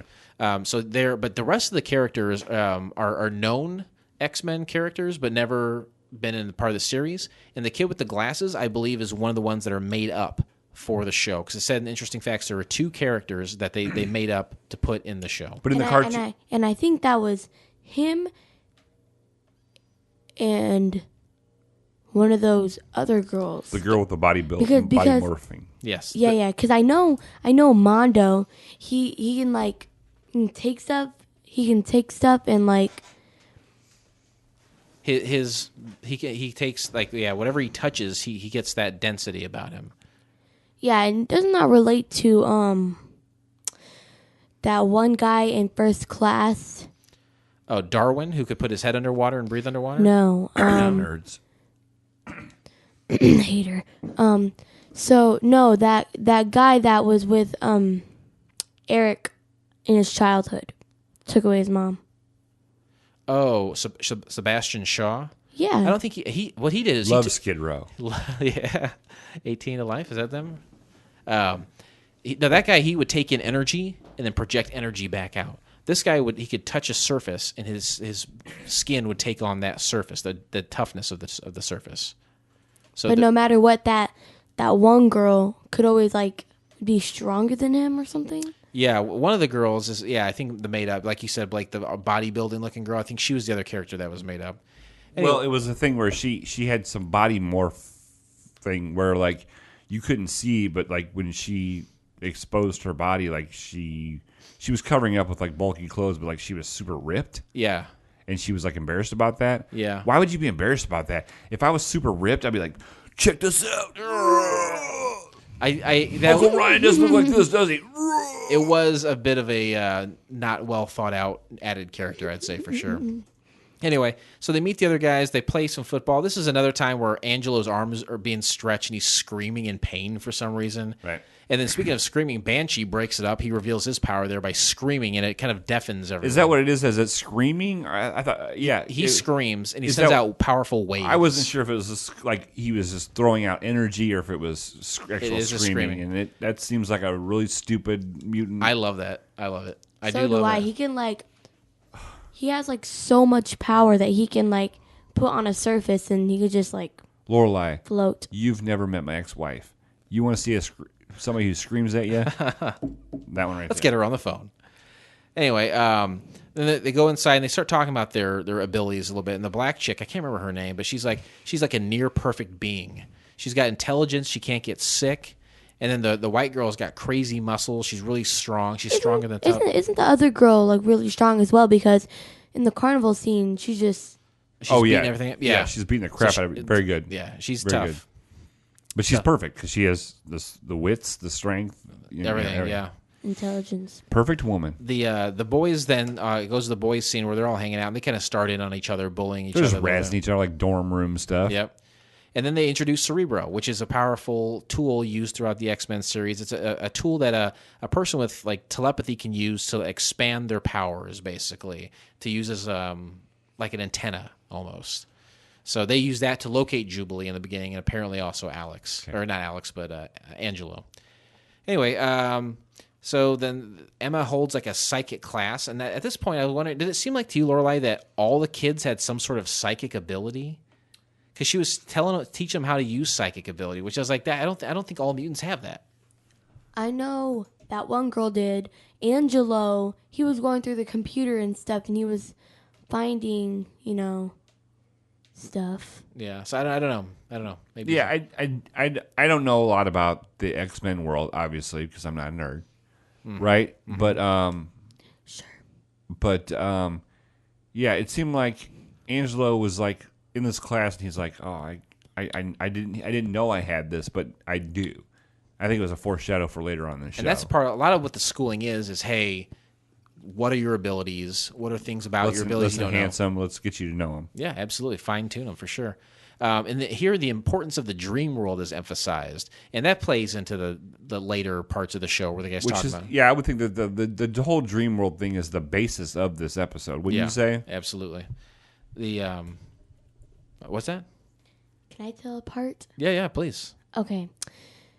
And I actually think after the carnival scene, after that, Angelo starts going, he starts going in the computer, and he starts looking around. He types stuff in. He has to type in like a secret code or something, and he finds the machine. He gets the key. He prints the key. He prints the key out, and he can put it in this little machine where it would take him to the dream world machine where you'd lay down and stuff would be connected to your head. So him and what's her name, Jubilee, Yeah. they Love both Jubilee Cafe. they both went in that room, and then she went first, and then she just saw stuff. She saw stuff. She saw Russell in there, right? It freaked her out. She got scared.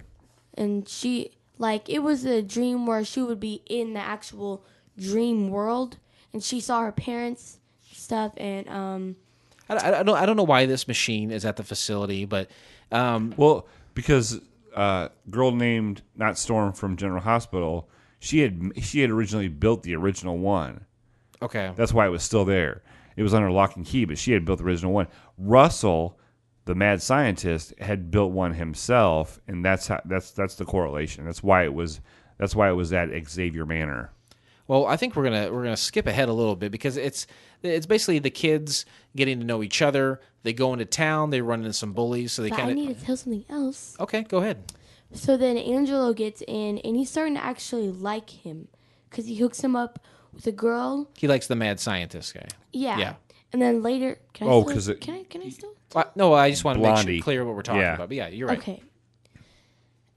All right, you go ahead now. He likes No, you're fine. He likes this blondie girl that he sees in town, and so Russell gets into his dream world with him, and Russell helps him meet this girl. Yeah, he There you starts go. getting close to him because he wants a little favor from him because he knows how to hack into stuff and help him, and he actually knows how to work the machine that he built himself. Yep.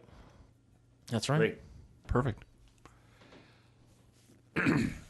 Basically, Angelo starts, it's like meth, all right? He starts overdoing this dream world thing, and he has this relationship with Blondie in the dream world. Well, then it turns out it happens in real life when they go to the carnival. Yep. People don't like him with her, the football jock guys from town. Because he's the new kid, right? Because he's on the block. Oh, oh, oh, oh. Do you like New Kids on the Block? What? What's your favorite New Kids on the Block song?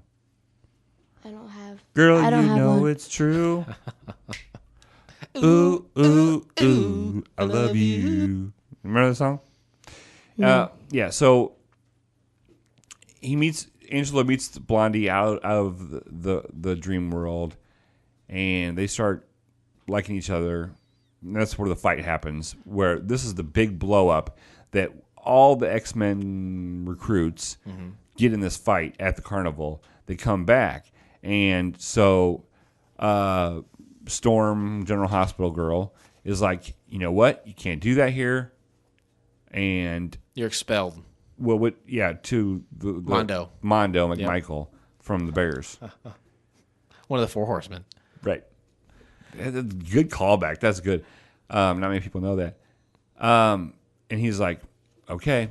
And then each one of them stand up for him and say, If he's going to be expelled, I should be two of them to blame. And so and like you were saying earlier, Lorelai, she's like, I'm expelling all of them. And then You won't have any more students. well, Banshee's like, school. Give us a moment to talk. And she's like, how dare you undermine me? Right? That's what you were saying earlier. Yeah. which is what women usually say.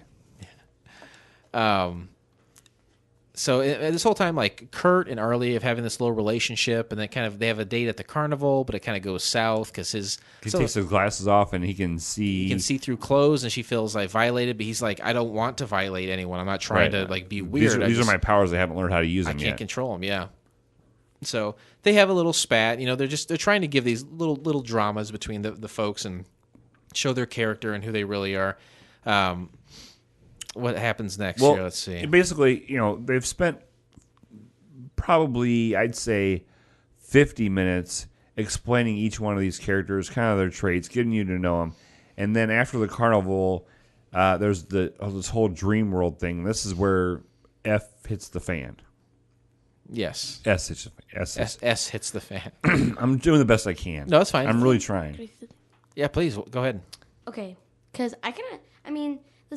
this part kind of freaked me out, but like I still kind of want to say it because I still want to kind of like go ahead. Part. So, okay, so then Angel, what's his name? Like the mad scientist, Russell.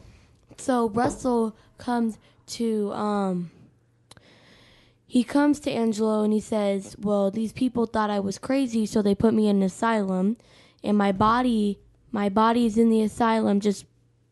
He's like, I can't wake up, basically. They unplugged me from the machine, and that disconnected my mind from my body, and I need you to get my body back in my mind. You just need to bring the headset. You don't have to bring any machine or anything. And that was, Lorelai, that was perfect, because I wanted to say, it's like all of a sudden this huge machine that had a chair and everything, all of a sudden became portable with like a fanny pack for like a cell phone, like an original cell phone, and he just had to take the headgear. Yeah. Thanks for setting me up like that. And then once he does that, they're walking down the hall, and then Russell says to him, can I just one tiny little favor?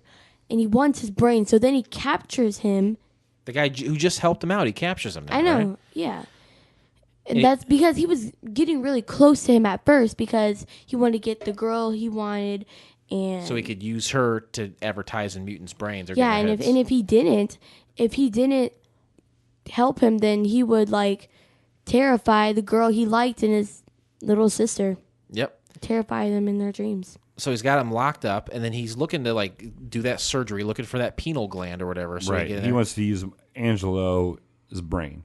Yep. And then Emma's voice is in Angelo's head, and she communicates with Jubilee, and she tells Emma that Sean and Angelo that Emma and Sean that Angelo needs help. Basically, she's like they're using this telepathy that I don't think their characters really have, but maybe they just gave it to them in the show, so they're all connected. It seemed like they were just learning how to use it in the first, or learning even what it was about.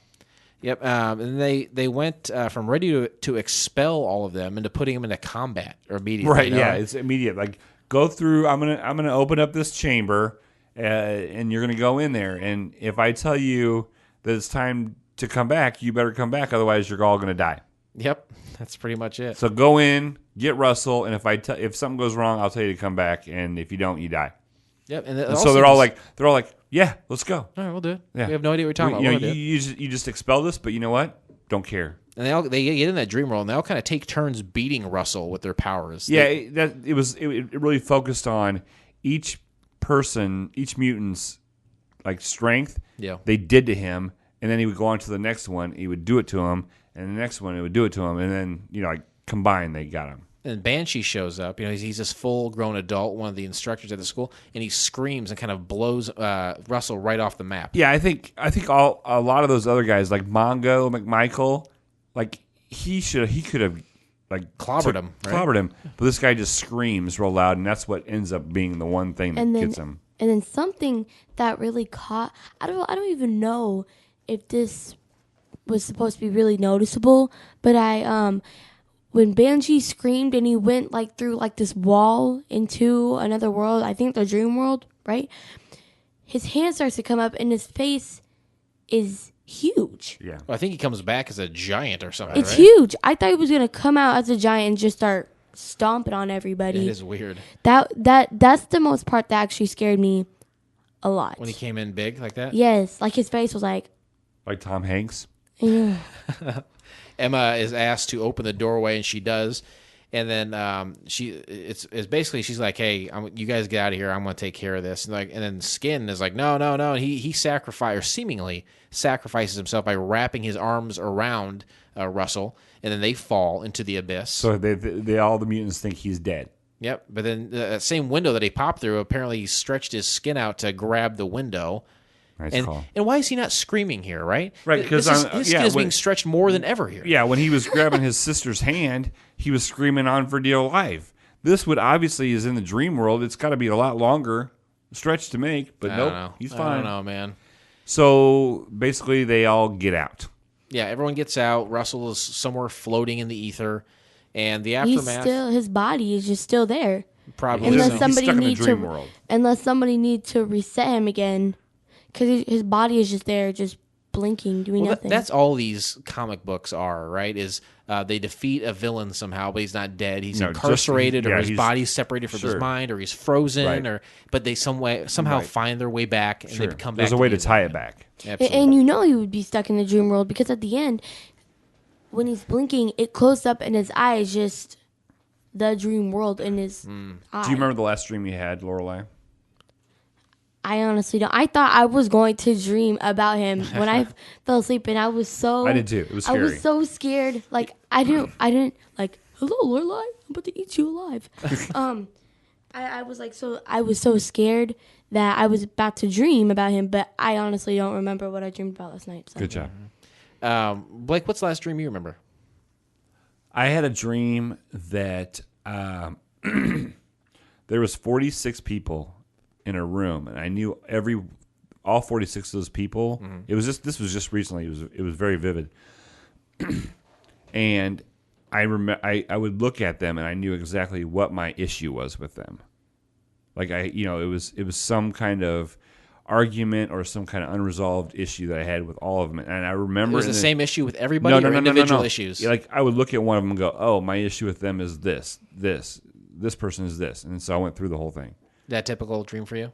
Not really typical, but fair enough. Aftermath. What about you? About my last dream, I good remember. Call. Mm-hmm. You know what? I like having her as a co-host. She's picking up good. Last dream I had, is one of those dreams where you're in high school, right?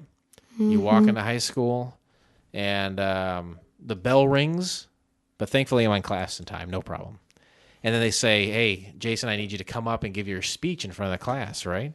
So I get up in front of the class. Thankfully, and do you look? And thankfully, do you look like a teenager when you're in this dream? Yeah. And thankfully, his head's not as big. I get up to in front of the class, and thankfully, I'm fully dressed. Oh. And then I have to read my speech. Oh, thank God, I remember all the speech about Alexander Hamilton. Mm-hmm. And then I give the speech, and then I sit down, and I get a grade. Thankfully, it's an A, right? And then the dream is over. It's a great dream. Was that actually the dream? No, he's BSing you. So tough. I'm doing good. You're doing great. Right? Aftermath. Can I tell my recent dream, or do we not have to? I thought we just heard it. No? Let's hear it. Okay, well, the actual recent dream I had was... As quickly as you can. Was that me and my brother, we were homeless, my little brother, and, I guess... Well, this obviously wouldn't make sense because it's a dream, but I put ourselves up for adoption, and then there was this flyer, when you walk, when there's a store and they have a little pocket by the door and they have those little slips sponsoring stuff. They had a camp slip for any age, so me and my brother went, and the owner was putting poison in the food. Poison in the food. So then when I found out, it was like a cold camp. Snow everywhere. Oh, I didn't know what cold camp meant. Thank you for clarifying. I was like, cold camp? So then a friend of mine, Emma, she was there, and her mom, and me and my brother were sliding down on a sleigh down the hill, and they have little squeezy bottles of poison just squeezing it at us. And then once I found out, I told the owner, and then we had to have a cook-off. And then whoever won, if I won, then there wouldn't be any more poison. But if he won, So then the owner entertained the idea of keeping poison depending on the results of the cookout. I know. The cook off. The It was cook-off. Sorry. it was like Cake Wars. Cake Boss. And that was actually a Who true wants dream. it more, kids? Right. You wanna- And it just stopped there. I never even know who won. Hopefully you. and we'll never know. Ever. Please remain seated as we are now crossing a zone of turbulence. This show, it didn't work. And I get it. I The totally get it. podcast or the Both. pilot? The podcast has never worked. For 102 episodes, this never worked. But the Generation X, we skipped over a lot of stuff because it was an hour and a half, and we have limited time here. But the problem with Generation X, I will say, is that it doesn't know what its audience is, and the movie is all over the place. There are parts of the movie that had some expletive language that I would not have exposed my daughter to if I thought a pilot for a network was going to have that language. Right. So there's obviously different cuts of this, that one that was aired on TV and one that was existed for whatever other reason. But there are parts of this movie that are a little too violent, and parts that didn't make sense to me. Right. It was, the demographic was weird. It was. This should be a show for kids. Right. And that was one of the main things I put was, who is their target audience? Is this for kids like Lorelai, who's 13 years old, or is it for grown ass man? I think your demographic, honestly, is probably 12 to 24. Then you didn't hit the mark. There's You some did not hit violent the mark. stuff here, and there's some like adult themes that just do not fit with what they're trying to do. There's some assault scenes, like sexual assault scene. There was a like heavy language stuff. The creep factor was maybe a little higher than it should have been. I don't understand what they were trying to get accomplished. It was kind of drawn out. Don't you think it was kind of drawn out a little bit? I would say the 80s and 90s. I think it was probably was a little drawn out. It was a little longer than it needed to be. But the 80s and the 90s for Fox was a time of shock. You had shocking shows like Married with Children is a great example, right? Fox is a network. It was a young network Sure. that was trying to make its mark. So Dawson's Creek, In Living Color, Arsenio Hall. That's the kind of things you were having right then. yeah, Arsenio Hall. Yeah, I would throw those in there for sure. But it was it was not made for the right audience. I would say if you had seen it survive. What else is it going to be? There's mutants using their powers, getting into some cool action, kung fu grip stuff week after week. Right? You have an endless supply of backstory for years and years and years and years and years of X-Men comic books. You have an endless supply of backstory. And hey, a mutant stuff getting a little stale, you throw a new kid in there, right? A new mutant, right? It can never stop. What about this did not work for you, Lorelai? I thought that I didn't expect for it to be scary. Like, you would think that wouldn't be scary, but once you really think about it, when you're done watching it, it's a little creepy. Yeah. And that just goes to prove the whole thing about the target audience. She was scared by it. Like it's not supposed to be off-putting. Yeah. I don't know. I don't know about this thing, but let's see what other people had to say. Ladies and gentlemen, as we start our descent, please make sure your seat backs and tray tables are in their full upright position. IMDb. There is a rating here, believe it or not. Ooh. I know what it is. Oh, go ahead and guess. 6.5. No. What would you guess the people rated this? A 1 to 10 scale. And you can use decimal points. 1 to 10? What other people would or what I would? There's people who rated this. And what do you think their average score is? At a 1 to 10. I'm going to say about a 4. 4.5. Very close. 4.8. Nice. Lorelei, that's really good for a first time. That's a good job. And that's from 1,416 ratings, which is a lot of ratings. That's a lot of ratings. This is a show that attracted a certain demographic of people. They said, hey, I love comic books. I love the X-Men. What kind of mutant TV shows are out there? And this is one of them. Viewer reviews, marginal attempts to bring superheroes to the small screen, a surprising attempt at continuing the X genre, the first X-Men movie, sort of. I'm betting it looked better on paper, I hope. The Good, the Bad, the Mutant. Sort of a new wave style version of X-Men. 12 years later, still pull out the old dubbed copy. So someone liked it that much, they made a copy and still watch it. Not really a bad movie. So bad, and that's what's... And that's what, with forgiving how the 90s it is. Great story, terrible direction. The Xavier School for Gifted Youngsters movie. So it's kind of all over the place. I think the ratings tell a story. It's right down the middle, practically. The nerds gave it a better rating, and the non-nerds gave it a bad rating. Yeah, I think that's exactly right. But you and I and my daughter here have a rating for this. And let's find out what that is right now. On behalf of Couch Pilots and the entire... Oops. That's not it at all.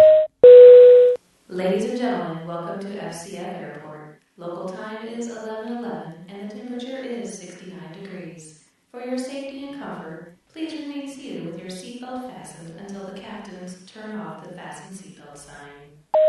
She's beautiful sounding, isn't she? Sure. Landing. This is the end, right? We're back home at HQ. Seatbelts are coming off. We get to stand up and stretch. But no one's getting off the plane until we give this pilot a rating. The rating is a 1 to 7 scale. 1 is the worst. 7 is the best. And this is based off the 90s television program Wings, from which we've stolen our intro and also our outro. It's based on the characters. 1 to 7. 1 is the worst. Roy Biggins. 7 is the best. It's Brian Hackett.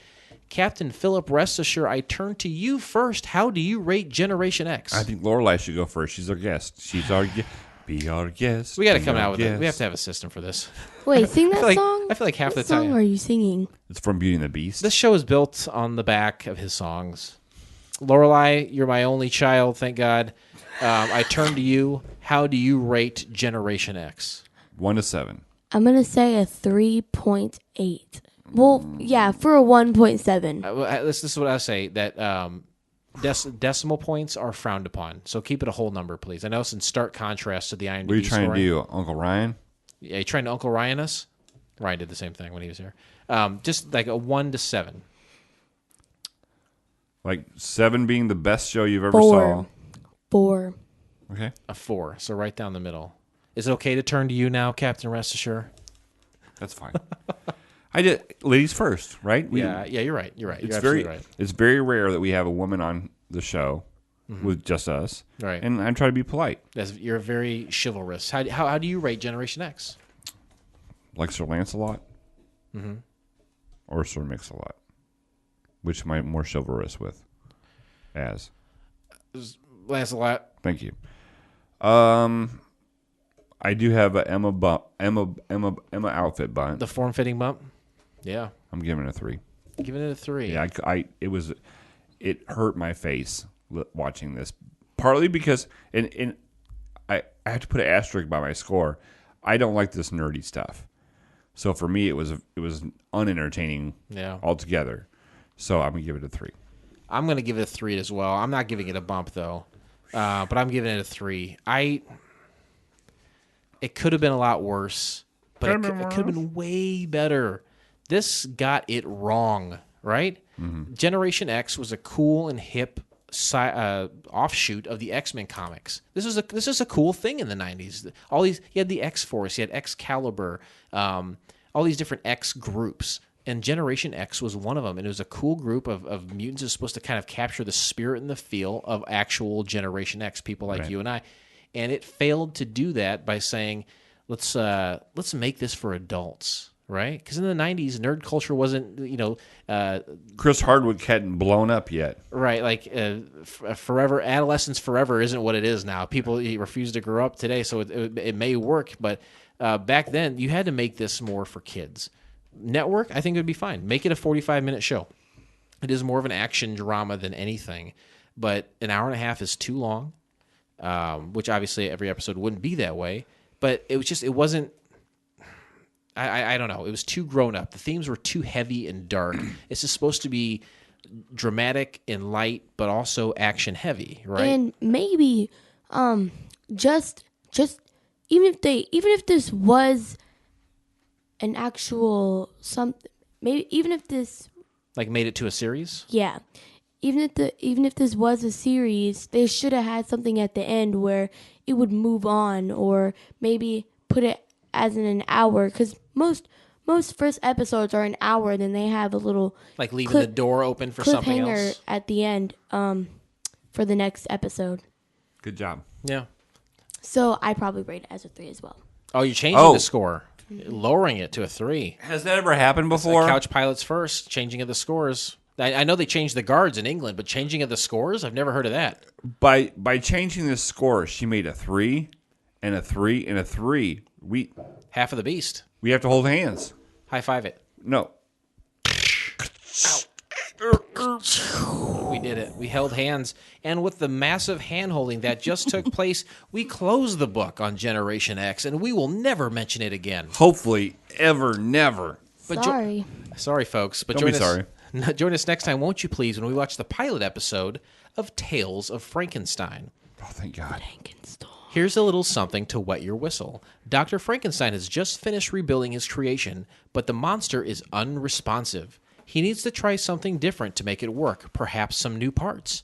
Enter a terminally ill sculptor and his assertive wife. Weird.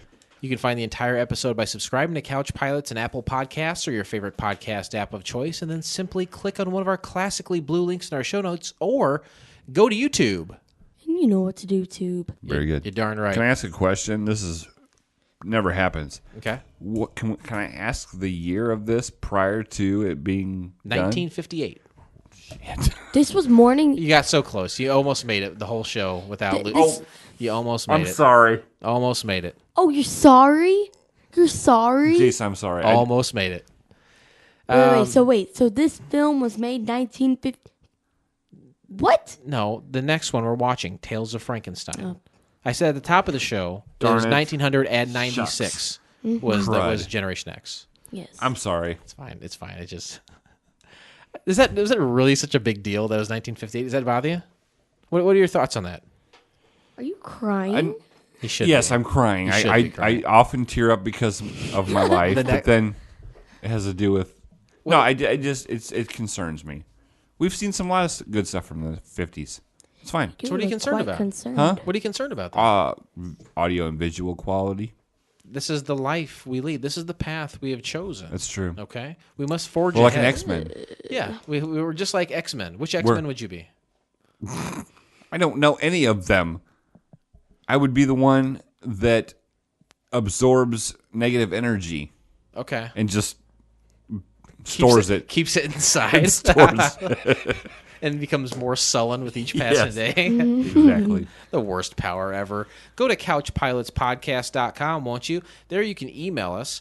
You can check out our Facebook, our Twitter, and Instagram page. It's all right there. Couchpilotspodcast.com on your PC. And maybe when you got a few minutes at work and no one's looking, go there. Or do it right from your mobile device. Oh, yeah. That's the one-stop shop, a phrase that I created a few months back to talk about everything related to Couch Pilots in one easy-to-find location. Give us a call, 910-PILOTS-1. That's 910-745-6871. Call us any time of day. Leave us a voicemail. Hey, we didn't have any this episode, but I bet we'll have a couple for the next one. I'm hoping so. I want to hear some of our frequent flyers' voices. You know you're getting frequent flyer points, right? Yeah. All you got to do is call in the number. You're going to get frequent flyer points. Yep. Spend 2 minutes calling us, and you're going to get thousands of points. Absolutely. You know what? right. I'll tell you what.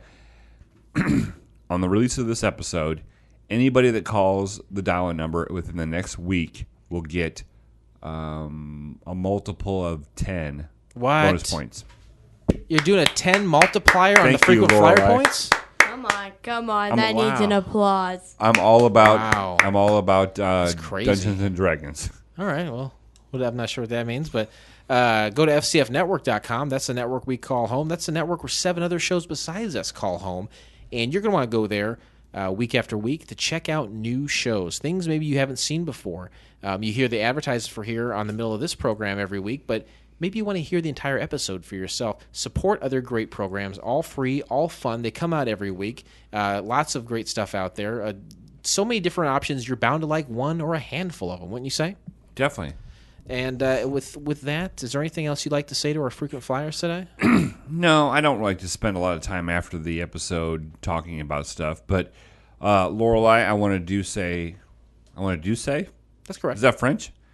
I want to say thank you very much for taking a flight and spending time with your dad on Take Your Daughter to Work Day. Yeah, it was nice. It was just a quick little around the world trip.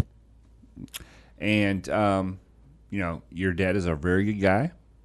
He's a very talented guy. He's a very guy with a lot of wisdom, and you are lucky to have him as a father, and I'm lucky to have him as my friend. That's what I wanted to say. How about that? Yeah. Anything you'd like to say before you go today, Lorelei? I don't think so. We've been waiting here for 15 minutes to get off this flight. I'm pretty tired now. Well, I'm so glad you're here So are today. the listeners. I'm so glad you're here today. I loved having you a part of it, and thank you so much for being here. Mm-hmm. Are you glad you did it? Yeah. All right, and with that, this pilot may have been rough, but it's always a smooth flight here on Couch Pilots. Thanks, everyone, and we will see you next time. Guten Morgen. On behalf of Couch Pilots and the entire crew, we'd like to thank you for joining us on this trip, and we are looking forward to seeing you on board again in the near future. Have a nice day.